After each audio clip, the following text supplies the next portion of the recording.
Welcome to the deep dive. Today we're looking closely at a device that, well, promises quite a lot for not much money, the SuperBox S6 Max. It's being sold as this next-level home entertainment solution.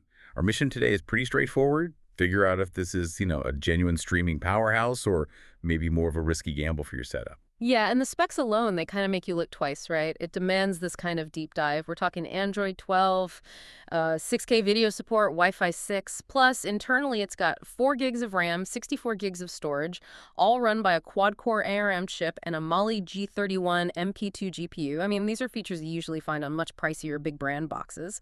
But this one comes from a, well, less-known maker at a much lower cost. And there's that software feature that really jumps out.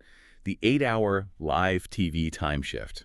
For anyone listening who isn't familiar, time shift lets you basically pause, rewind, and fast forward live TV streams, which is a huge deal, technically speaking, assuming, of course, the licensing is all above board to actually make that work smoothly. Yeah. Okay, so let's unpack what people are actually experiencing. When you start digging into reviews and forums, wow, the story splits completely. You see comments on major retail sites calling it a great money saver, praising the VOD and the live TV options. But then you hop over to Reddit and the tone changes fast. Lots of skepticism, serious questions about whether it's even legitimate, and talk of potential cybersecurity threats. Right, and that spec sheet, it's really only giving you half the picture. This stark difference in feedback, it exists because the main draw of the SuperBox is its promise of easy access to IPTV, Internet Protocol Television, getting loads of channels, often stuff you'd normally pay a lot for, maybe for free or super cheap. And that's exactly where the big trade-offs come in. I think of it like getting a bargain on a car that promises amazing GPS, but the maps are pirated. They might work now, but they could disappear tomorrow, or worse, track you without you knowing.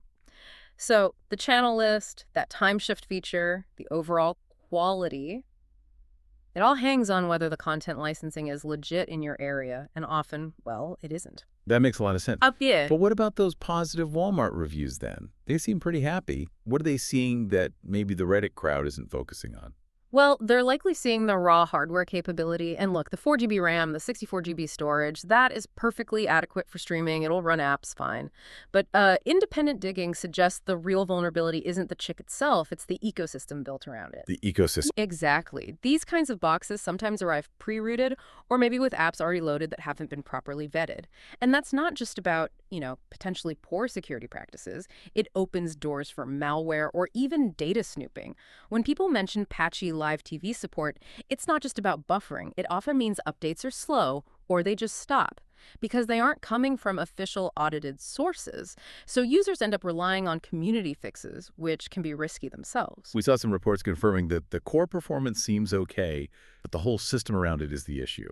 So if the licensing is questionable, what does that mean practically for someone using it? Is it just bad quality sometimes, or could the service literally just vanish? Oh, it can absolutely vanish overnight. And that's the gamble baked into the lower price. The SuperBox S6 Max is definitely not a guaranteed plug-and-play streaming box with the kind of support you get from, say, Roku or Apple. When you buy from those big brands, a chunk of what you're paying for is that secure, managed, updated ecosystem.